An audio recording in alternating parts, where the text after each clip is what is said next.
it's Sandra. Welcome to another episode of Asexualise, my asexual life.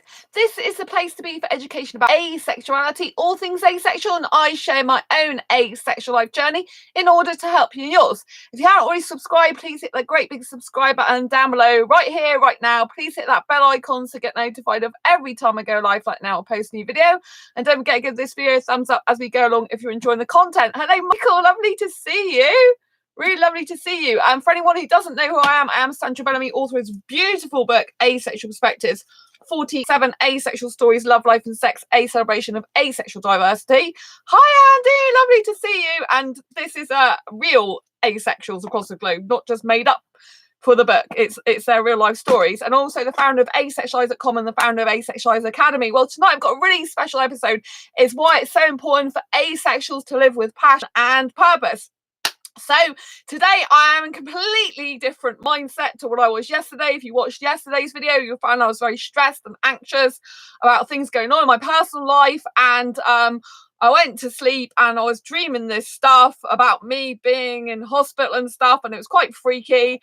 And all of a sudden I woke up and I was singing Katrina and the Waves, Walking on Sunshine. So I went from completely different contrast of mindset not being good to being really good, and my mindset's completely switched now. And I want to just share with you why it's so important for asexuals to live our passions and our purpose. So my life purpose I discovered years ago, and I haven't been doing it as much as I should be, and that is to write.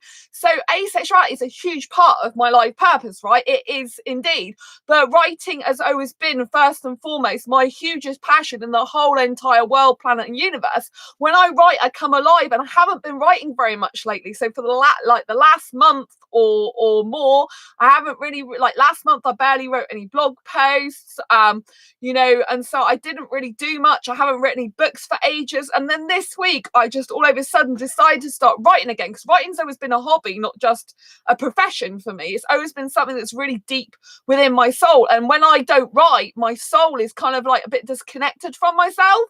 And so today literally I have done I've been doing blog posts all day, and I've done 12 blog posts so far. So I write 3 blogs. One is for asexuals, which I've just done one blog post that I scheduled for go out on Monday. And then I've got Beat Redundancy Blues blog, which I've done 6 blog posts for, and Quirky Books, which I've done 5 blog posts for. So in one day, I've got shed loads of writing done that I haven't done for absolutely ages.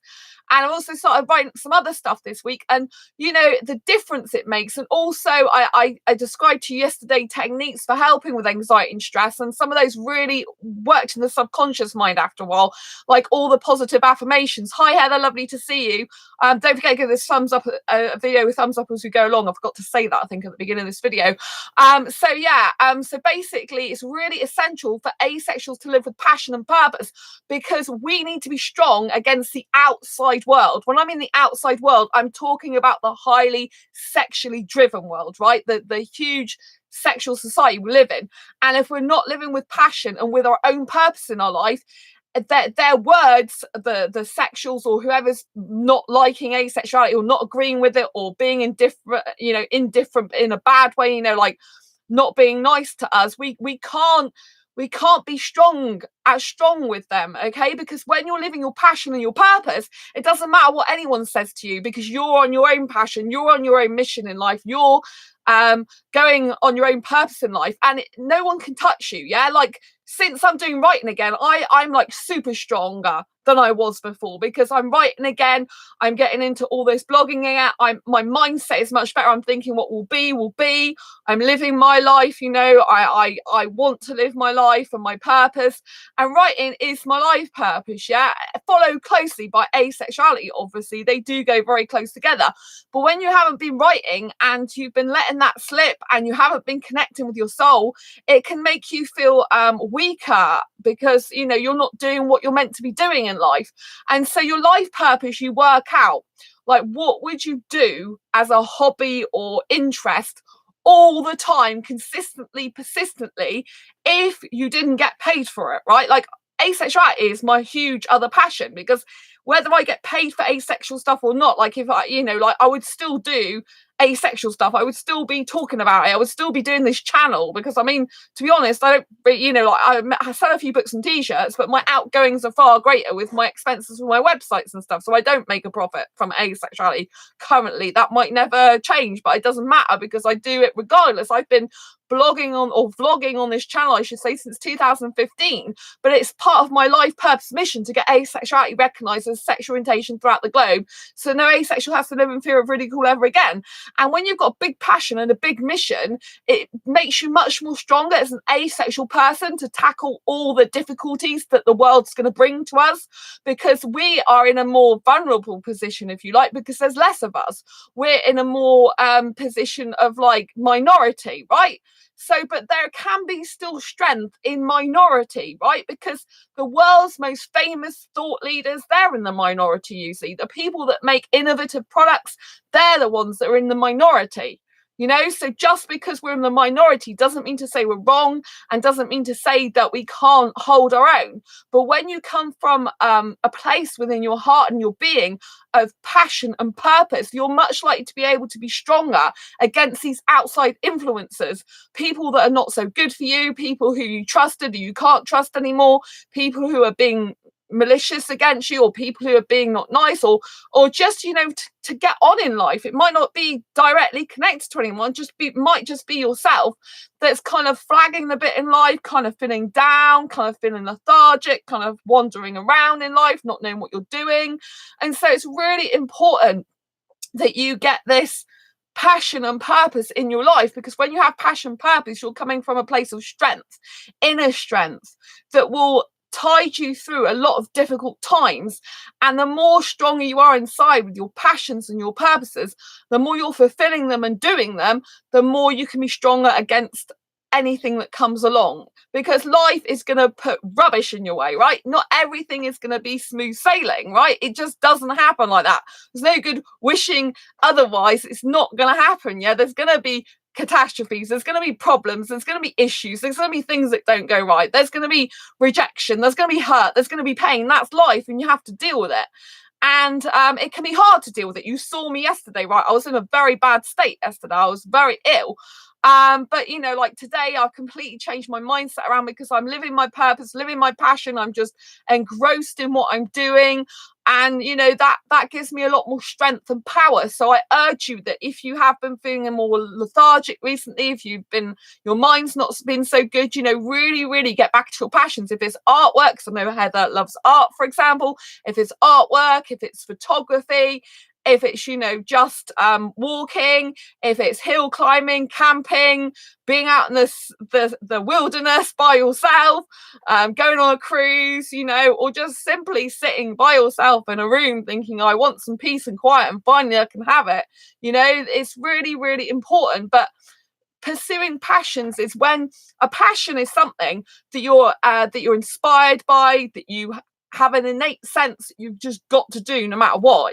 It's instilled into you. That you can't stop doing it. It's like an obsession almost, but usually in a more healthy way. It's just you can't stop doing it. It's who you are fundamentally are. And when you stop doing that, you'll feel that you are a bit disconnected from yourself. When you're back doing your passion, you're thinking, this is what I love, and you'll become much more connected to yourself, your own being, your own soul.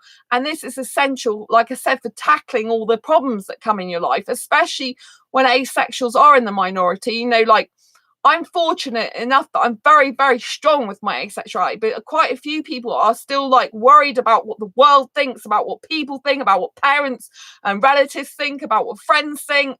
You have to just stop worrying about what people think and really be yourself. And if you're living your passions and your dreams and your purpose, you don't mind so much what people say, because it bounces off you.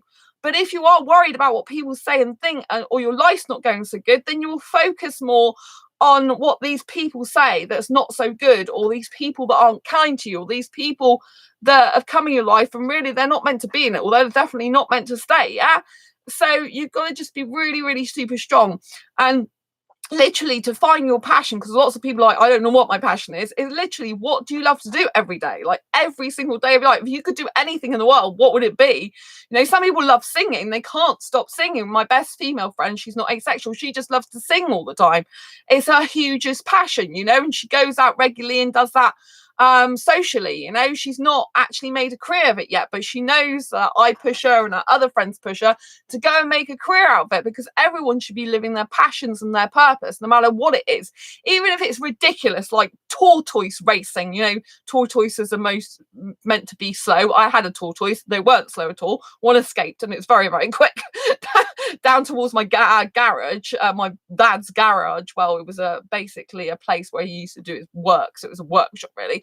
So yeah, so if you like tortoise racing, or if you collect dinky cars or something, you know, however crazy it may be, live your passions, because once you're engrossed in your passions, your mind is more focused on the things that you love and that you want to do and that's happy for you and healthy for you, and you can stop looking, you know, being so negative. And you know, and it can counteract the negativity as well, because obviously, like I said, negativity is going to come in, it's inevitable. You can't live in a world full of positivity 24 hours a day. It doesn't exist. It's not a reality, you know.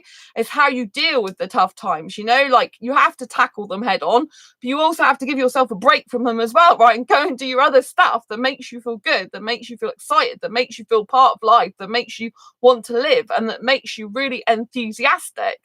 And you know, I know that my life passion's writing, because I cannot live without it. As soon as I stop doing it that much, as soon as I start again, I'm like, what the hell was I doing?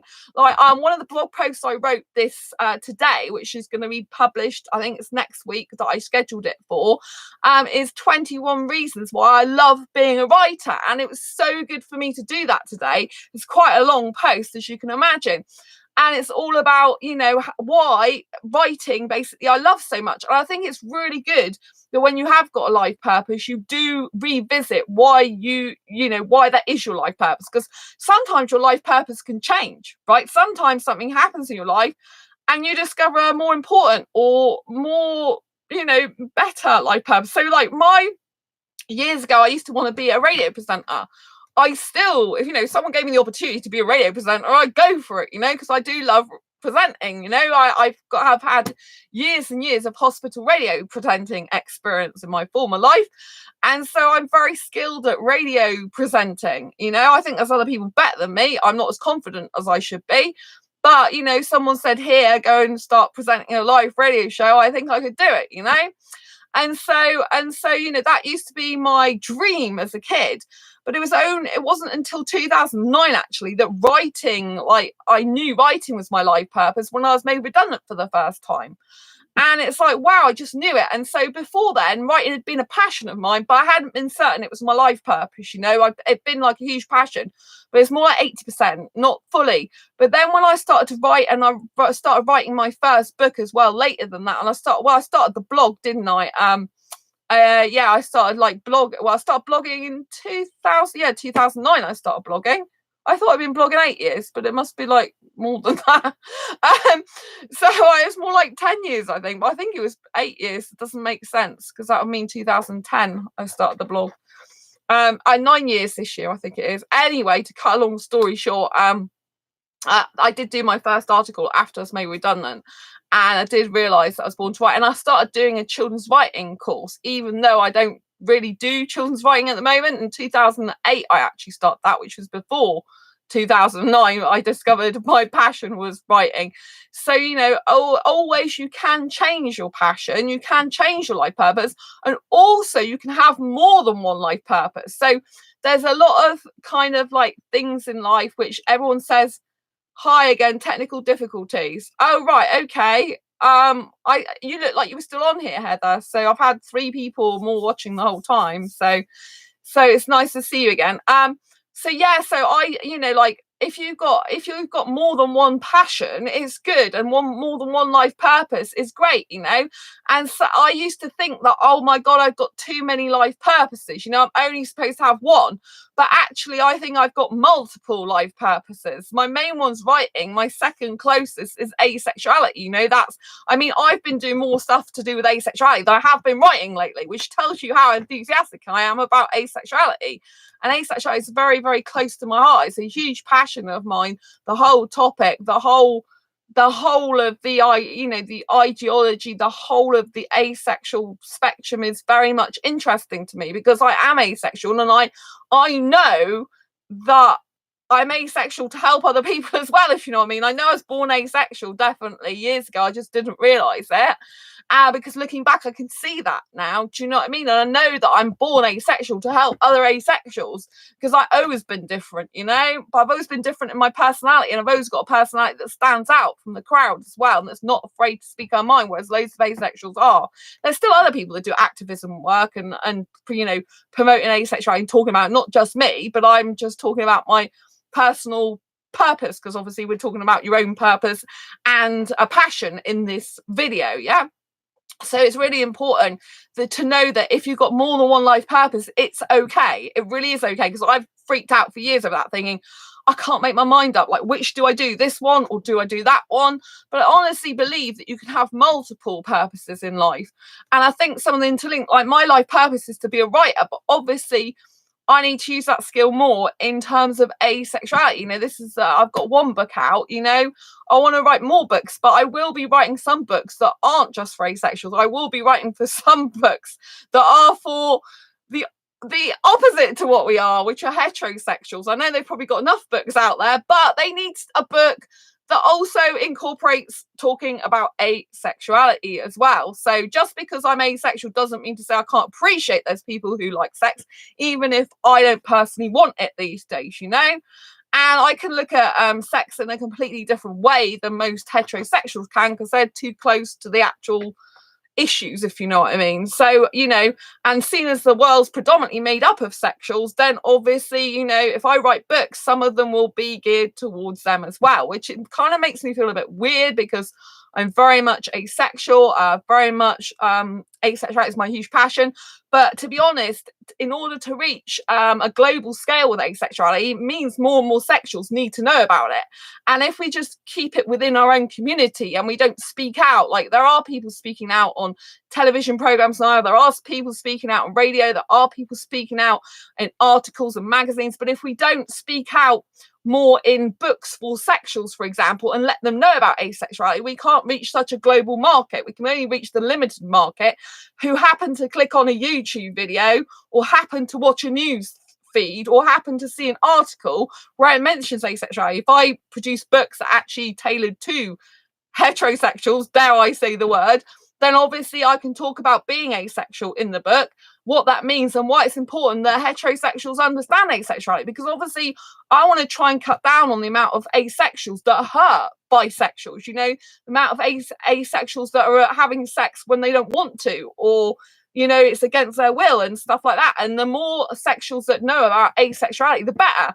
And if I can speak their language and they can understand me, and I can understand them, then it bridges the gap between asexuals and sexuals, you know, because I've got to think long term. I don't just think about my life here and now. I actually think about my future, and I actually think when I'm gone, what type of legacy do I want to leave? Like, what, you know, this is part of living your life passion and purpose. Like, what legacy do you want to leave? What, when you die and you put yourself on your deathbed and all of a sudden you've died, you've snuffed it, right? Can you look back on your life and say, yes, I had the life I want?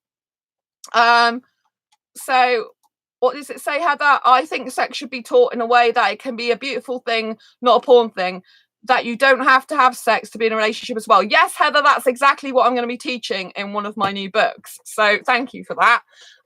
Yeah, so I've already started writing some of it that's tailored. I'm doing a version for heterosexual guys, and then I will be doing one for heterosexual women, but it is going to speak their language, so it's going to be quite sexually explicit. And as a writer, you know, who's not personally into sex at the moment, like, that's a bit weird. But because I do this YouTube show, I've been doing it since 2015, I actually talk quite a lot about sex in relation to asexual relationships. And I get some sexuals now come on my channel and talk about stuff as well, and sometimes ask me for advice. So in the book that I've started writing, which I haven't written for ages, I've only like started it a couple of days ago, you know, I'm putting women in a positive light and introducing asexuality to them, and saying that, you know, some asexuals and sexual relationships don't actually work. You know, I've got two people I know, well, one person who's my friend, another person on this channel, where it doesn't work for them. They're not happy being with an asexual person. But I've got equally, I know people who are happy, who are in a relationship. Like this person in my book, for example, that is with a bisexual person. They're okay with not having sex. So, you know, it works both ways, but it's really important that people get a match. And it's important, like I stress in the book, that people that you ask, that heterosexuals ask a person's sexual orientation. They don't just take it for granted. And I think this is what is the problem, that heterosexuals take for granted that everyone is heterosexual. I mean, obviously women can be like bisexual or pansexual as well, which they don't even factor into consideration a lot of the time.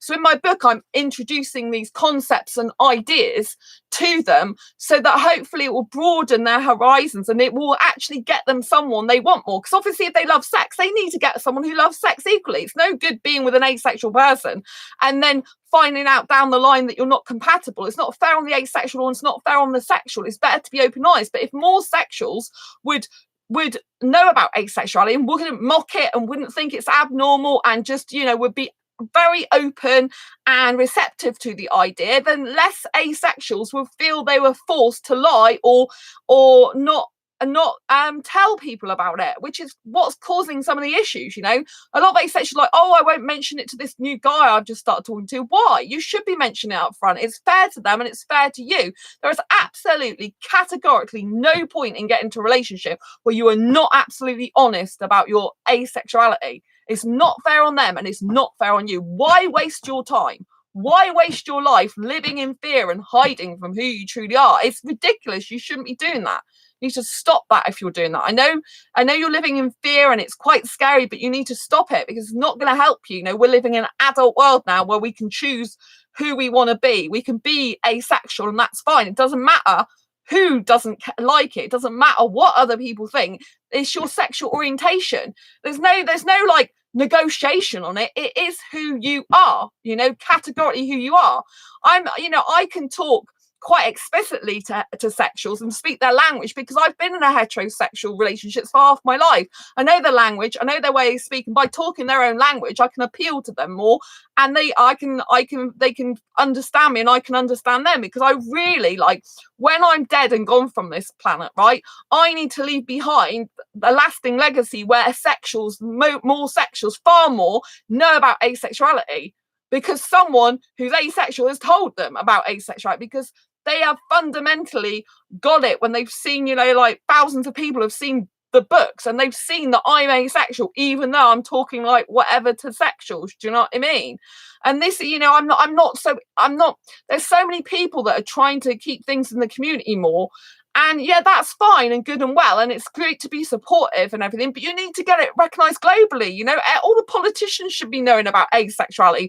All the presidents, all the thought leaders in the whole world should know about asexuality. You know, I need to make sure while I'm on this planet Earth, my mission is to get it recognised individually. You know, it's part of LGBT plus QIA, but that doesn't mean nothing to a heterosexual person who don't even understand what LGBT plus QIA stands for in the first place. You know, you need to get it recognised in and of its own right, not just as part of an acronym, you know, and people need to understand this. People need to stand strong and firm. And people need to recognise asexuality. So part of living my passion and my purpose is writing. And I believe I can, Buster, I love asexuals. They're always playing hard to penetrate. Well, I'm just going to remove you from that because I think it's disgusting. I think it's disgusting. I don't need that on my channel. You know what I mean? It's disgusting. Go with a sexual person. We're not interested, right? So yes, it's really important, like I said on this video, that you have your life passion and your purpose, and that you know that you are living your passions and purpose, because when you are, wow, that's messed up, don't remove him. Asexuals are just as sexual as others. I can do what I like, it's my channel. You know, I'm not having disgusting stuff like that spread around.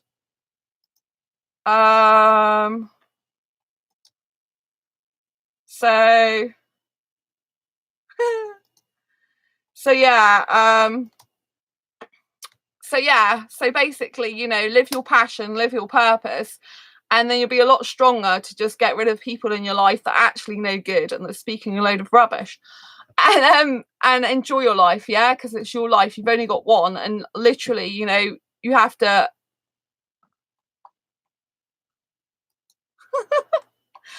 oh dearie me. So anyway, until next time, embrace your quirky and each other's. Thank you so much. I'm an asexual and I have intercourse often. Well, if you were an actual asexual person, not a sexual person, then yeah.